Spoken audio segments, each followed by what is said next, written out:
Deleted entries, history wiped clean. I guess that's fitting. I've deleted a lot of things in my life. Messages. Photos. Names from my contacts. Entire email accounts. Whole versions of myself. If you've lived long enough while carrying around something ugly, you become good at erasing traces. Or at least you convince yourself you are. I'm William, and I don't really know why I'm posting this here. Maybe because strangers are easier than people who know you. Strangers don't stare at you over dinner and unknowingly ask questions that hit too close. They don't tell you, "You seem like a decent guy." That word always bothered me. Decent. Because decent people don't spend years wondering whether one night permanently split their life into a before and after. Back then I was 28, broke in the kind of way where your chest tightens every time your phone lights up because it's either another bill or another reminder that you're failing. I was working a job I hated, sleeping badly, drinking more than I admitted to anyone, and carrying around resentment like it was another organ. The thing about desperation is that it doesn't usually announce itself dramatically. No thunder. No music. No moment where you stare into a mirror and say, "I've hit rock bottom." It sneaks in. You tell yourself you're just tired. You tell yourself life hasn't been fair. You tell yourself you deserve one break. Then one day you find yourself looking at an opportunity, something wrong, something you'd have judged other people for, and instead of walking away, you pause for a second too long. My crime started with a pause. And I remember that pause better than I remember birthdays, relationships, or faces of old friends. Because looking back now, that was probably the last moment I could have stayed the person I thought I was. After that pause, I started doing something I swore I wasn't doing. Research. Not crime movie mastermind. Research with maps and red strings on walls. Nothing like that. Mine looked ordinary. Too ordinary. Late nights with a laptop on my knees, tabs opening and closing fast whenever someone walked by. Forums. Old posts. Random questions phrased carefully so they didn't sound suspicious even to me. I kept lying to myself. I'm just curious. I'm not actually going through with anything. The stupid thing is I believed it for a while. The opportunity had shown up through someone I knew from work, a guy who complained constantly and talked too much when he drank. People like that never realize how much information they give away. Schedules. Habits. Who leaves early. Who forgets things. I began remembering details automatically. And that's when I noticed something that scared me. I wasn't forcing myself to pay attention anymore. I wanted to. I started setting rules for myself, which sounds ridiculous now. People probably imagine criminals waking up one morning fully committed, like flipping a switch. That wasn't me. I kept drawing imaginary lines and acting proud of myself for not stepping over them. I won't hurt anybody. I won't involve anyone else. If this starts feeling too real, I stop. Those rules made me feel like I still had control. Like I was still basically a good person making a bad decision instead of becoming someone else entirely. The strange part was how normal life kept going around me. I'd sit at work answering emails, laugh at stupid jokes in the break room, stand in line for coffee, and meanwhile this thing was growing in the back of my head like mold behind a wall. Nobody noticed anything. Or maybe they did and saw stress instead. People see what fits the picture they've already built of you. And apparently I still looked like William. The moment things changed wasn't dramatic. No soundtrack, no cold realization, none of that stuff people describe in movies. I bought a small notebook. That's it. Just some cheap thing from a store checkout rack. I remember standing there thinking about gum and batteries while holding it. Completely ordinary. Then I started writing in it. Times. Dates. Little reminders. Thoughts I told myself I'd forget otherwise. I wasn't writing how to do anything. I think some part of me knew that putting things into words made them real. But I was building structure around an idea, and structure has weight. That's what scared me. Ideas are easy to dismiss. They float around and disappear. Planned stay. I remember sitting in my apartment one night staring at those pages. My TV was on in the background, but I wasn't watching it. I just kept thinking. When exactly did I move from imagining something to preparing for it? I didn't have an answer. I still don't. Once something gets into your head, your brain starts feeding it. I noticed routines everywhere after that. People leaving stores at the same time every day. The guy in my building who always forgot his mailbox key and cursed under his breath. Cashiers switching shifts. Delivery trucks arriving almost like clockwork. I hated realizing that. Because I wasn't observing the world the same way anymore. I wasn't looking at people as people. I was looking at patterns. And patterns feel dangerous once you understand how predictable most of us really are. I remember catching myself watching someone across the street one afternoon and suddenly thinking, what am I doing? I actually looked away like I'd been caught. The crazy part? Nobody was paying attention to me. Nobody looked twice. I walked home feeling sick and restless at the same time. Like standing too close to the edge of a roof. Part of me wanted to stop. Another part kept whispering that I was already too far in. A few days later I came home and opened that notebook again. I remember sitting on the edge of my bed with my shoes still on, just staring at it. I expected excitement. Movies teach you that, I think. The rush. The feeling of becoming dangerous. Instead I felt tired. Really tired. I started reading through the pages and suddenly it didn't feel clever anymore. It felt sad. Every line looked like proof of a person slowly talking himself into becoming someone else. I closed it and shoved it into a drawer. For about 20 minutes I was done. I even remember thinking, good. Finished. End of story. Then I made coffee, sat in silence, and my brain started working against me. You've already spent this much time thinking about it. You just want one chance. You're not committed yet. People think bad decisions happen in a single moment. Sometimes they happen in arguments you have with yourself when nobody else is around. The next morning felt weirdly normal. Sunlight through the blinds. Traffic outside. Coffee that tasted burnt because I forgot about it while staring out the window. Normal morning. Normal William.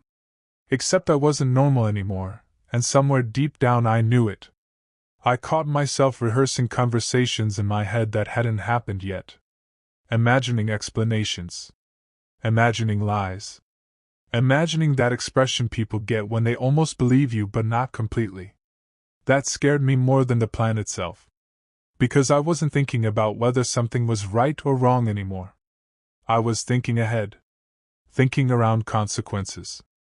I started wondering if this is how people change, not with one huge decision, but with tiny adjustments. Tiny compromises. Tiny excuses repeated so many times they stopped sounding like excuses. I looked in the bathroom mirror before leaving for work and just stared at myself. Nothing looked different. Same face. Same tired eyes. Which somehow felt worse. There was a strange calm that settled over me after that. Not peace. More like numbness. I stopped arguing with myself every 5 minutes because I'd already worn myself out doing it. I went through work on autopilot, nodded through conversations, laughed when other people laughed. I remember someone asking if I was okay because I looked distracted. I said I was just tired. Technically that wasn't a lie. The thing nobody tells you is that carrying a secret before it even becomes a real secret is exhausting. You're guarding something that doesn't even exist yet. Every thought feels heavier because you're constantly checking yourself. Did I say too much? Did I react strangely? Do I look nervous? By then my head felt like a room with too many people shouting inside it. And underneath all of that was something I didn't want to admit. Part of me had stopped asking whether I would go through with it. I had quietly started asking when. You ever spend so much time thinking about something that you start believing you'll feel different when the moment finally comes? I thought I'd feel certainty. I thought there'd be this crystal clear moment where I'd know exactly what I was doing. Instead I felt disconnected, like I was watching myself from somewhere a few feet away. I remember checking the time over and over. Looking at my phone. Looking out the window. Walking around my apartment for no reason. Sitting down. Standing up again. My heart was beating hard enough that I could feel it in my neck. I kept thinking, you can still stop. That thought kept coming back. Not once. Not twice. Again and again. And every time it showed up, I pushed it away. I told myself I'd come too far already. Too much time spent thinking. Too much energy. Too much resentment. Funny how your brain suddenly starts treating bad decisions like investments you can't abandon. The strange thing about crossing a line is that sometimes you don't even feel it happen. I always imagined there'd be some dramatic internal alarm. Some voice screaming stop. But reality felt quieter than that. Too quiet. I remember stepping into that night feeling hyper-aware of everything around me. Every sound felt amplified. Shoes scraping pavement somewhere in the distance. A car passing. A door shutting far away. Suddenly the world felt incredibly alive. Meanwhile I felt detached from it. My hands were cold. Not shaking exactly, just cold. I kept noticing stupid details that had nothing to do with anything. A flickering light. A torn poster on a wall. The smell of rain sitting in the air. My brain was doing this weird thing where it kept jumping between two thoughts. You're really doing this. And, no, you're still someone who can turn around. I didn't turn around. That's the part one still think about. Up until then, everything had existed inside my head. Ideas. Rationalizations. Imaginary outcomes. Reality turned out to be different. Reality has people in it. People move unexpectedly. People say things you don't predict. People look at you, and sometimes that look lasts half a second longer than you're comfortable with. I remember one particular moment when someone glanced at me and smiled politely, the way strangers do every day without thinking. Nothing unusual. But it hit me like a punch. Because my brain suddenly screamed, they have no idea what's happening inside your head right now. That scared me more than anything. I wasn't some character in a movie scene. I wasn't a genius planner. I was just William, a tired guy standing under ordinary lights, surrounded by ordinary people. For a second I felt panic rising in my throat. Real panic. The kind that makes your chest tighten. Because reality had shown up and ruined the version of events I'd built in my head. People talk about adrenaline like it's some incredible thing. For me it felt ugly. Sharp at first, then hollow afterward.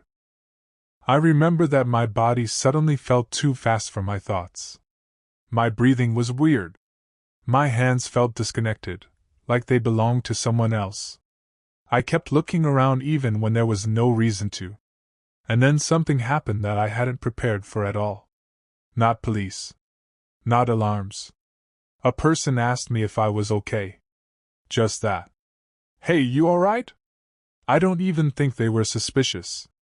I probably just looked pale or exhausted. But hearing normal concern from someone I didn't even know felt unbearable. Because I had spent so much time building excuses and explanations, and suddenly somebody gave me something simple instead, kindness. I mumbled that I was fine. Then I walked away. But that sentence followed me. Not what are you doing? Not you're caught. Just, you alright? The days after felt wrong. Not in some dramatic way where sirens followed me around or where every knock on the door made me jump out of my skin. It was quieter than that. Quiet can be worse. I went back to work. Bought groceries. Answered texts. Smiled at people when they talked to me. Normal life resumed like nothing had happened. But I started noticing tiny changes in myself. I avoided eye contact more. I slept with the TV on because silence felt too loud. I reread old messages and conversations for no reason, almost like I was searching for evidence that I used to be somebody else. I also became weirdly defensive around innocent questions. You okay? You seem tired lately. Everything good? Nobody was accusing me of anything. Nobody knew anything. But guilt does something strange. It turns ordinary conversations into interrogations inside your own head. And I was beginning to realize I couldn't erase myself as easily as I erased history. I used to think getting caught meant handcuffs, evidence, somebody knocking on your door with your name already written on a file. I spent months waiting for something like that. It never came. No dramatic confrontation. No detective connecting impossible dots. Nothing. What caught me was smaller and somehow worse. It was realizing I had started separating my life into categories. Things I could talk about and things I couldn't. Places connected to memories I avoided. Certain dates that made my stomach tighten for reasons nobody else understood. I was maintaining two versions of William. The public one kept functioning. The other one carried weight all the time. And carrying weight for long enough changes how you walk through life. I remember sitting alone one night thinking about how hard I'd worked to erase traces of that period. Then I had this horrible thought. I had been so focused on deleting history that I never noticed history rewriting me. So that's it, I guess. If you're reading this expecting a reveal where I say I got arrested, dragged into court, and finally paid for everything in some clean, cinematic ending, that's not my story. I wasn't caught in the way people usually mean it. But I don't think I got away either. People assume consequences arrive as punishment from outside. Sometimes they move in quietly and start living with you.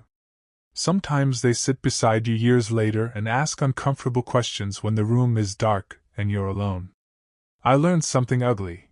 Nobody wakes up planning to become the villain in their own life story. Most people drift there one compromise at a time. So here's my warning. Don't trust the voice that says just once. Don't trust the voice that says you deserve it.